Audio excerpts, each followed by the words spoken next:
Hello and welcome to our webcast for November 30, 2018. My name is Christian Lebré and this is Amy Group, the director of Toujours Vivant, Not Dead Yet. Hi there. Also joining us, Taylor Hyatt, just over here somewhere, okay? Our policy analyst and our outreach coordinator. Hi. Toujours Vivant, Not Dead Yet is a non-religious organization by and for people with disability and our allies. Like us. Like us. Yes. Our goal is to inform, unify, and give voice to the disability rights opposition to assisted suicide, euthanasia, and other ending of practice that discriminates against people with disabilities. Today's topic, we have only one, the assisted suicide and euthanasia reporting form, the federal one. The federal. Yeah, because was existing a Quebecer one, but Yep. they are kind of grouping all together those two. Yeah. Okay, so the assisted suicide and euthanasia reporting form, as promised in our webcast of November 16th, we are looking at the federal assisted suicide reporting forms today. We've already discussed the guidance document as well as the regulations and everything, which allows a patient's written request to take any form, like an email or a text or whatever, including text, email, or other informal means, and the likelihood that this shortcut will replace the formal application that is protected by safeguards. And that's our concern, because if people start referring to the application as just this little text message or email that the doctor or nurse practitioner gets from the person, and they say, well, it's not that important to fill out the other form, it's just a formality, then all of a sudden one of our safeguards disappears. Which in reality, it is. Right. Because by the law, if the doctor just says, I really think that that was the patient wish, everything is forgotten. Right, exactly. Right. And but the idea is we're supposed to try to stick to the safeguards because, they're supposed to protect people. But I think that idea got lost somewhere along the way. Yeah. Anyway, the reporting form states that information about whether the request is voluntary can come from family members, friends, or healthcare and social service professionals. So, yeah, it can come from the patient too, but what does it mean when the doctor's deciding that the request is consensual based on the information coming from the family? Oh, yes, he really wants it. Yeah. When you need, when you need to inherit a little bit faster, there's many ways. Yeah. Yeah. Okay. So all of these could potentially be sources of external pressure. Remember, the law says you're not eligible if you're subject to external pressure or coercion, and are therefore not reliable sources of whether the person's request is voluntary. Meaning that if uncle and your nephew says, oh, yes, he really wants euthanasia. Or you just use the phone of the dying person and say, text. I want to die, a text to the doctor. Yeah. No signing, no letter, no deed. Right. It starts the process. Right. And the person has difficulty communicating because he's aphasic or had a stroke or whatever. Okay. Also, external pressure is not defined in the statute or the regulations or the form. And the definition we did find apply to coercion, applies only to abuse and coercion, but it doesn't apply to discrimination or social or economic stress. Or just loneliness. Or just loneliness. So those are external pressures too, but apparently they're not important enough to count. But people are not important enough. Yeah. Ordinary people. Socioeconomic factors, oh, that's not important. Okay, for each eligibility criterion, the practitioner may check yes, no, or did not assess. Why asking the question? Yeah, really. Why bother? How can do not assess be an option? This would make it possible for a form to theoretically to be submitted where no eligibility assessments were done, but the practitioner decided, oh, sure, he can get euthanasia, but I didn't assess any eligibility criteria. The one that boggles my mind is it really boggles our minds. All of us, we are boggled. And we look boggled. But the specific one that gets me is the person eligible for government funded healthcare? Did not assess. Right. Are we going to be Switzerland? People are going to come here? Right. Well, that's the thing, is they kept saying, no, this isn't going to be about assisted suicide tourism, but there's actually nothing in the law or the regulations to prevent it. Yeah. Because you can come here. If you're a Canadian and you come here from any provinces. No. If you're from another country, you can come here even if you're not yet eligible for. Oh yeah, the question is not yet health insurance. Yes. If you, establish a residence here, say I'm living at this address, and you make a request, you theoretically can have euthanasia. I agree. There's nothing to prevent that. But of course they say, no, we're not allowing euthanasia tourism. Yeah. But we will find some doctor who will do that. Yeah. Okay. Also, no information is given about whether the person submitted a second application after being declared ineligible, or a third application, or a fourth. And this because there are no following of demand. Right. And this is the idea that doctor shopping is not going to be monitored. And one thing that happens is if a person's primary care doctor says, no, you're not eligible for euthanasia. And the second one say no. And the person goes to dying with dignity and they say, oh, we can find it. We've got this doctor who will go to see Dr. No at Quebec. Maybe you will have a better or go to see Dr. Reeb in British Columbia. He'll do it. Everybody. Yeah. So, yeah, I mean, they're not tracking that. Sorry for the phone. If it's not one thing, it's another around here.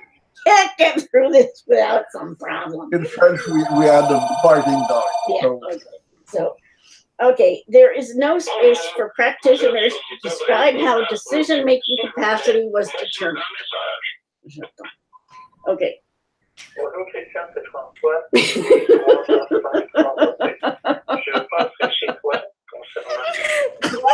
Déménager le répondeur, mon amour.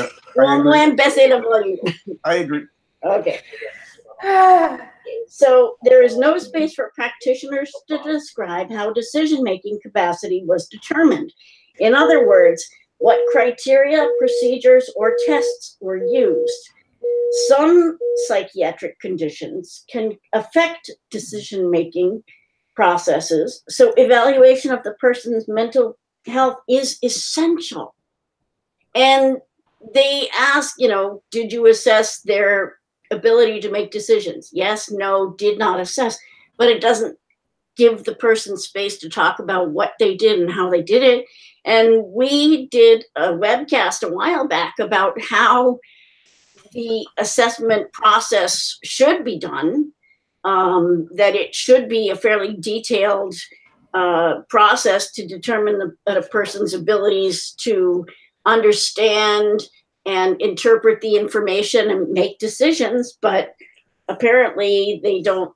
At least there is a minimum to do, a minimum. Right.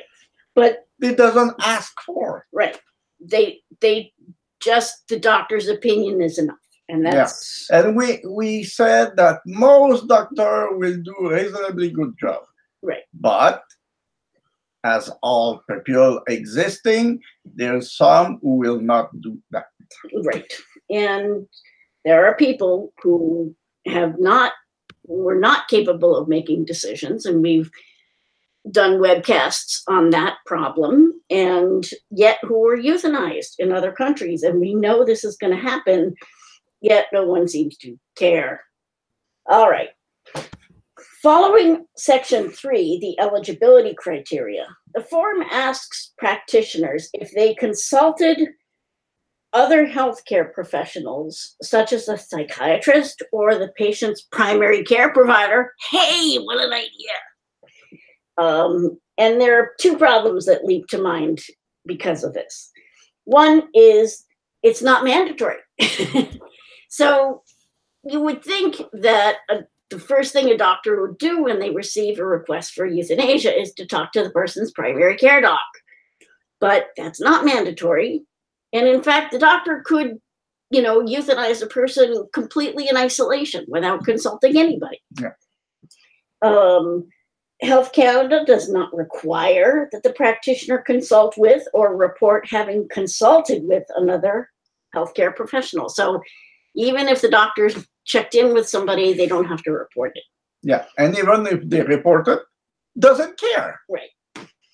And there is no mention of how these other professionals would be informed about the person making the assisted suicide or euthanasia request.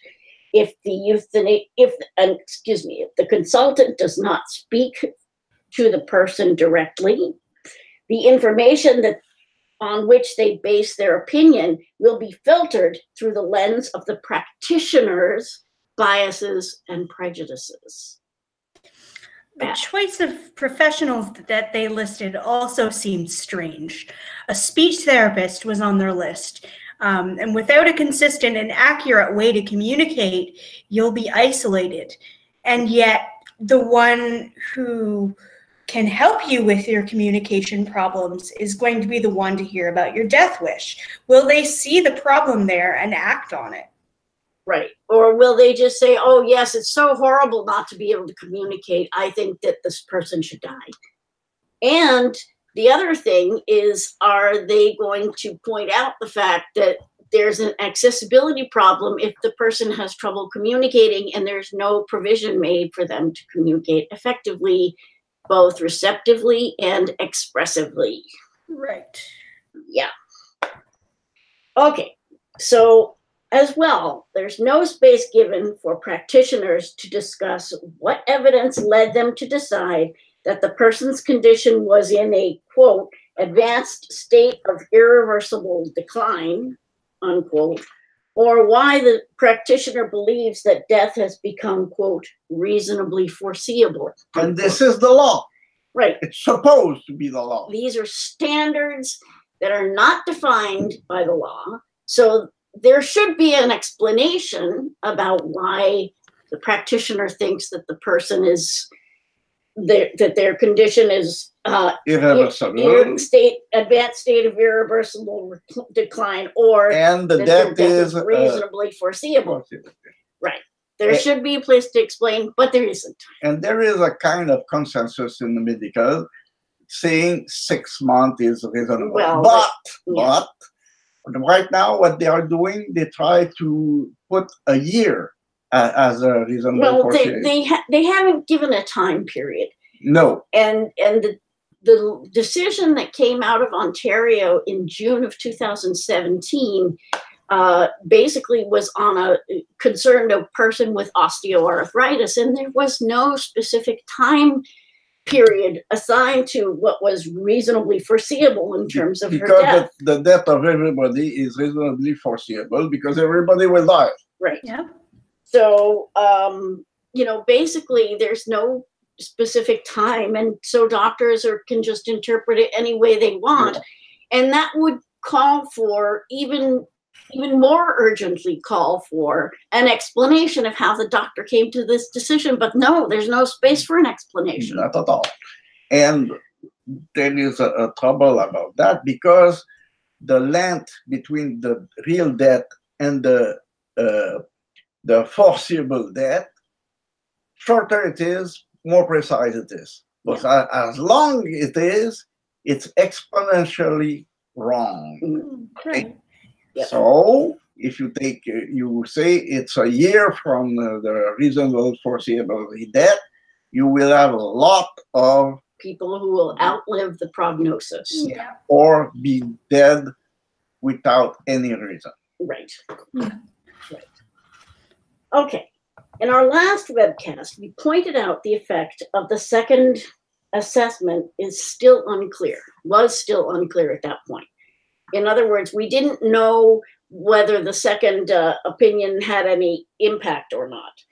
So if the second practitioner believes that the person is ineligible, does that stop the application process in its tracks?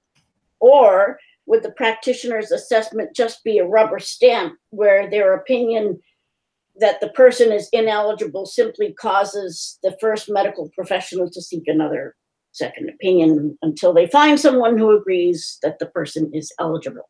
That was the question. And what we found was that the monitoring form seems to clear up this question, stating that the second medical practitioner must have provided a written opinion confirming that the patient met all the criteria. So the answer is in the question. Right. You Yes. must say yes. Yes. That's your answer. You wanted to know the question, that's the answer. So the second practitioner is expected to go along with the decision of the first. That's what is intended, but And if they disagree, their opinion doesn't count. Oh, well. So much for that safeguard, because that's what it's supposed to be. The second opinion is supposed to be a safeguard to protect people from bad decisions, but apparently Apparently not. it doesn't exist. All right. The person's description of their suffering is reduced to a check all that apply list, which is mostly borrowed from Oregon's reports. Practitioners are not required to solve the problems before killing the person. They just have to list the problems that the person indicated. And the problems on the list are loss of ability to engage in activities making life meaningful. So if the person can't bungee jump anymore, well, that's, if that's what makes their life meaningful, I guess that means that they are ready for euthanasia.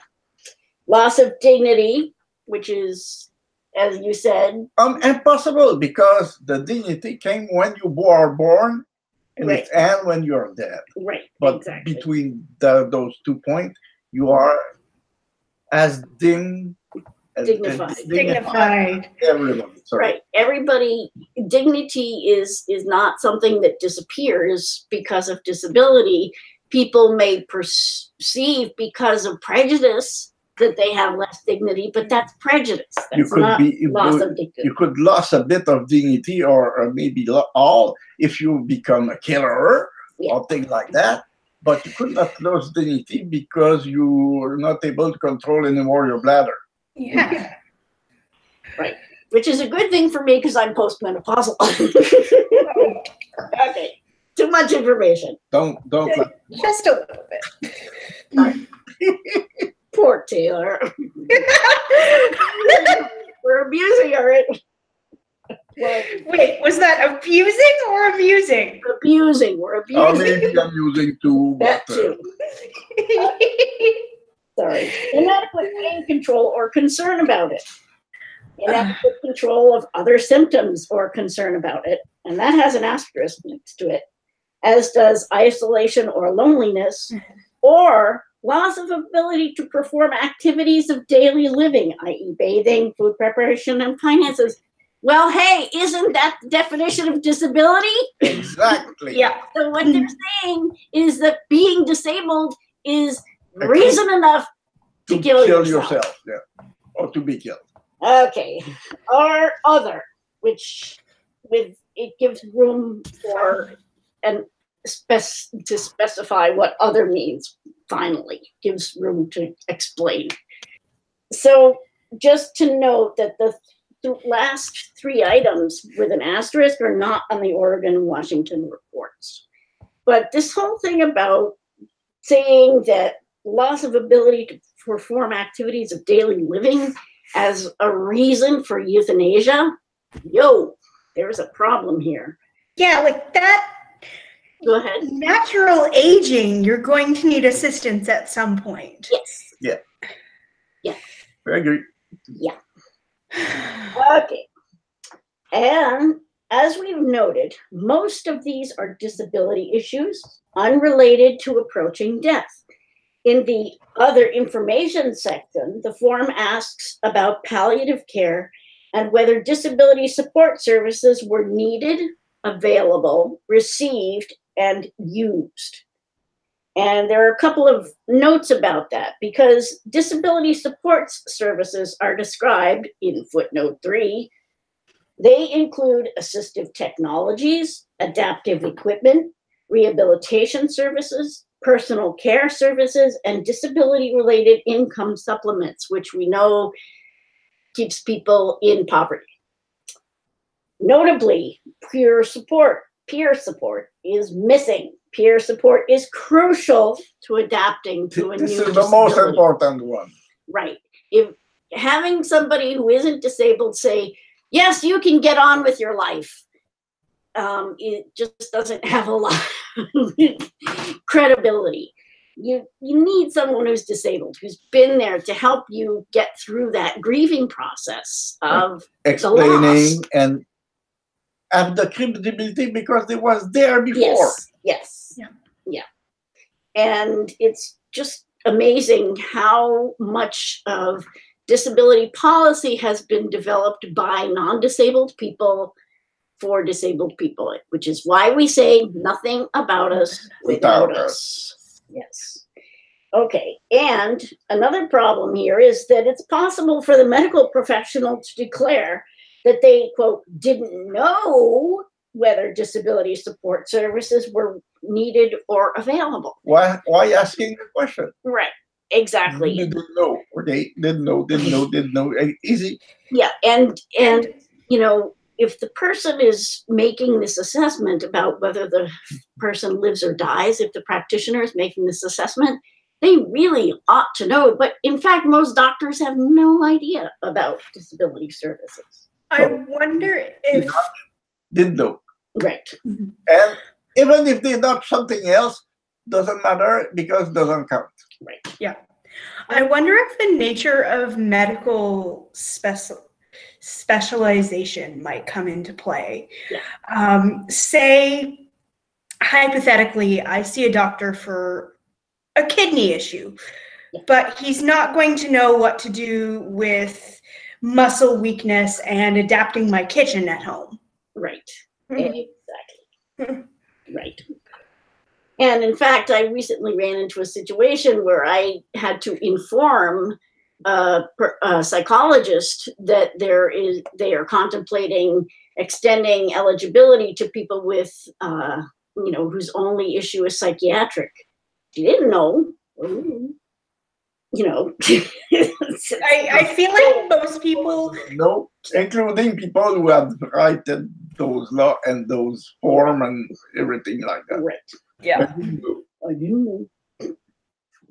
Okay. Let's see. Where were we? Asked about how long disability supports were used, and includes the option of less than 6 months. But that is nowhere near enough time to come to terms with a new disability, to obtain equipment and services, and adjust to their everyday use. It's impossible to use a prosthesis and be able to use it within 6 months. But to adapt it and accept it, forget it. Yeah. Yeah. What were you going to say, Taylor? And what if, imagine you're going through this crisis all alone. Your doctor doesn't know what's out there. You don't know what's out there. Just tracking down the resources is going to be half the battle. And because there's no one-stop shop, it's going to take a while. Right. And the messages you're getting from society, from the exterior are, oh, your life is over. Yeah. You have a degenerative disease. Oh, it's just so tragic. Too bad. It's just yeah, your life is over. Yeah. Yeah. Okay. But we know people who live with that a reasonable life, Right. and they like the life they have. Yeah. The federal form continues the tradition, the great tradition, of confusing actual pain or symptoms with the fear of pain or symptoms. Which is not the same. Not the same. The goal of improving palliative care will not be served by allowing this confusion to continue. People are choosing assisted suicide because they fear what may happen to them in the future. The reports should record what does happen to people. It's basically the same thing when you go to the dentist. Okay, a lot of people say, I don't want to go to the dentist, I fear a dentist. But if you have gone to the dentist before, you know that going to the dentist is less painful than to not going. Yeah. Okay, but a lot of people fear dentists. Yeah. Yeah. Taylor, you want to add something? I did. Basing your decisions on that fear is another manifestation of the belief that suicide is just opting out of the pain and everything negative. Sure, you're not going to feel those negative things anymore, but you're not going to feel anything else either. Right, right. People say, "Oh, I'm so tired. I can't go on. I just don't want to go on anymore. I'm so tired," as if they're going to sleep, and it will relieve their symptoms. It's like, no. You've been dead. Right. Yeah, this is never wake up again. Yeah. Okay. The reporting form, in the end, does nothing to lessen our fears about inadequate monitoring of the assisted suicide and euthanasia process. Adding one question about disability support services amounts to the government throwing a bone to disability rights advocates. Thank you. How many people will die unnecessarily before authorities decide that killing ineligible people is a problem? I don't know, but We know it will happen. It's It already happened because in the Quebec report, there was 3 people not eligible being killed. Yeah. And it's terrifying because that's the only way we're going to know if they screw up. Right. If somebody comes forward with a story about right. I can't think of the words right now, but a bad offer or a horror story when someone died. Right, exactly. And, the Quebec report does have a way to verify that the doctors have sent in their reports. And the 2 reports they've done so far have been unclear about whether the doctors have actually submitted their reports. But since there's another means for the government to be informed about euthanasia in Quebec, there's a pretty good idea that most of them are reported. In the federal system, there's no such verification. So, over 10 provinces and 2 territories, there will be only 1 province who had a system to report it. Right, exactly. A system to verify that doctors are actually filing their reports. And if you are not obligated to report, and you lack of time, like a lot of doctors is the situation, what do you think it will happen? Right. Yeah. Okay, so that's pretty not pleasant. We're always the bearers of bad news around here. Because we're not dead yet. All right. For more information about the subjects that we discuss here, you can visit our Facebook page at facebook.com/toujours vivant, not dead yet. You can visit our website at tvndy.ca. You can email us at info@tv-ndy.ca, or you can follow us on Twitter at TVNDY. Thanks to Christian for helping out, and also to Taylor for helping out. Thank you, Taylor. Thanks to you for being there, and we will see you next time. Bye-bye. Take care. Bye.